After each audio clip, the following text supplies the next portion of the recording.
Hey guys, happy Thursday afternoon. It's the day that I talk marriage, and today is an interesting topic, and hopefully it's got your attention because the reality is that men have been set up to fail at marriage. Now, this does not mean they are not capable of having good marriages. And in fact, most guys are good guys who want their wives to be happy. In fact, it's the number one thing that most husbands want. The problem is, one, is that the only person who can make someone happy is themselves. And two, the relationship gods put men at a disadvantage. And some of this is cultural and some of this is biological. And so I want you to just think of a fairly common scenario. The one where you and your partner are having a conversation about how each of your days went. Now, for women, this conversation is frequently a source of calm and connection. They want to share their day and they actually receive positivity from it in the fact that their stress goes down. As they talk and as they share, they actually can relax, they calm down, things are good because they recognize things are going to get better.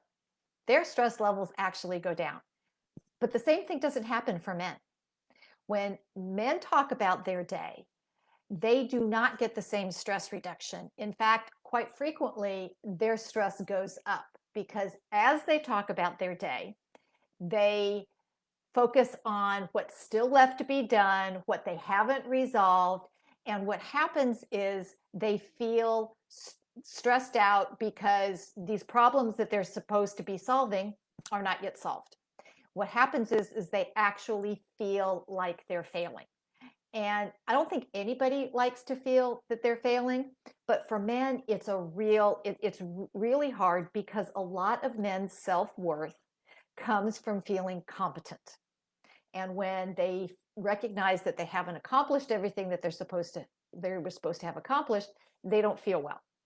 They don't like it. And I can relate to this because there have been times when I've been having this conversation with my husband about how his day has gone, and if it hasn't gone well, he'll allow, we'll have that conversation for a while, and then suddenly he can't do it anymore. His stress level goes up, and usually those nights he doesn't sleep well. And your husband is probably the same. Guys, I don't know if this sounds familiar to you, but men do not get the same level of stress reduction. They get their stress goes down when they have accomplished something, which is why they like to do things for us, right? And it's why men are hardwired to fix things, right? Because when you fix something, you've accomplished something. You can show somebody, here's what I did. It's why you like to fix things at home. It's why you like to fix things at your job. And it's why you like to fix things for your wife. And so that's part of the reason why you are wired to, when she is talking, you're wanting to figure out what action steps you can take, right? And here's the problem. Oh, and by the way, you've been rewarded for that all your life. This is where you have gotten raises, you've gotten promotions, you've gotten all of these things by accomplishing stuff. And guess what? You cannot fix your wife's feelings. By the way, you are not responsible for her feelings.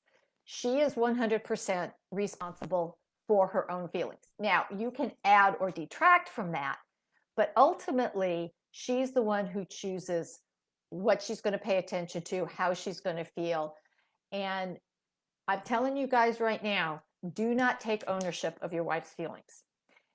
Pay attention to them, see what part you might actually be participating in, right? So if you guys are having an argument and she's getting upset, you have ownership in the fact that you guys are arguing in the first place, but you don't have any ownership in how she feels about it, right? And and by the way, that's a physiological, biological thing that man stress does not get relieved by feeling supported. Men's stress gets relieved by feeling competent. Okay, and this is also behind what happens when your wife wants you to change something.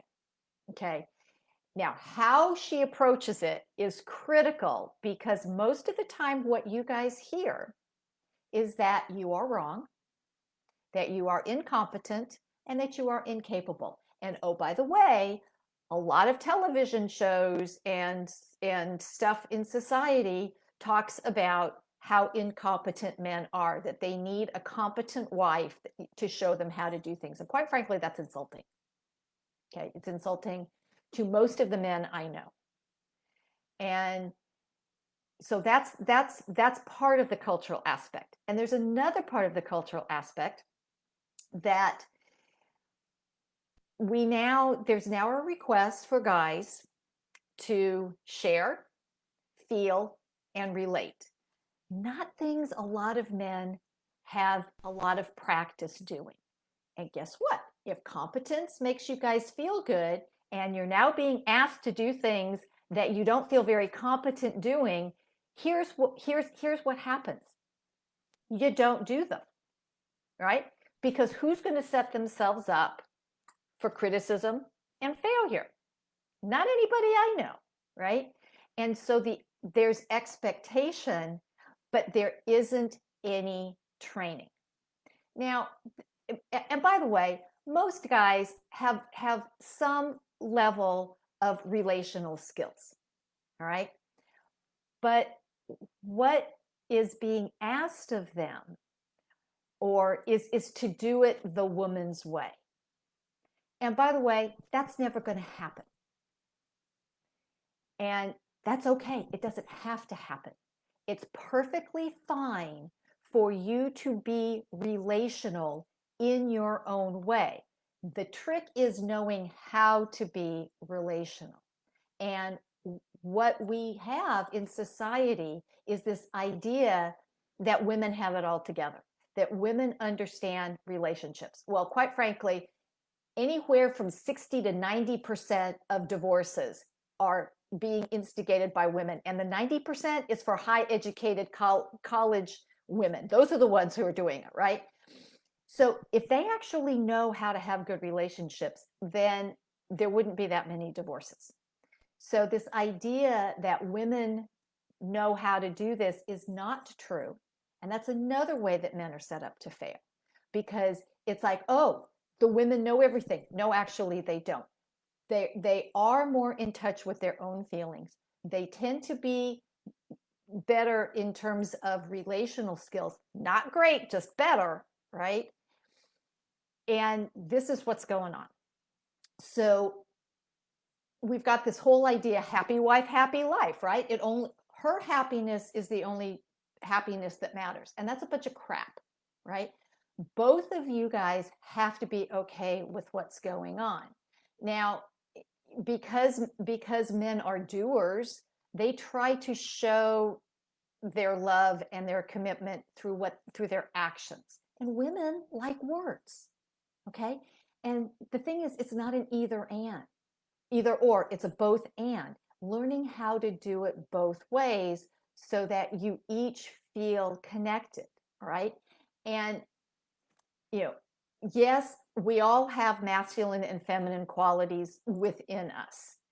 And the problem is that men have been rewarded purely for the masculine qualities. And in fact, they've actually been punished in a lot of ways if they let out these soft feminine qualities, right?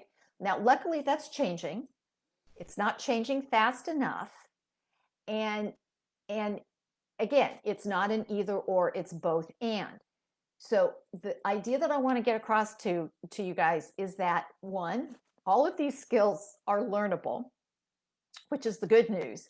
And the second news is that guys matter in their marriages.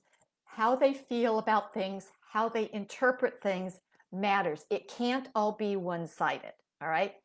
So part of that is to acknowledge and talk to each other about what works and what doesn't work, because the only two people who matter in your marriage are the two of you who are in it.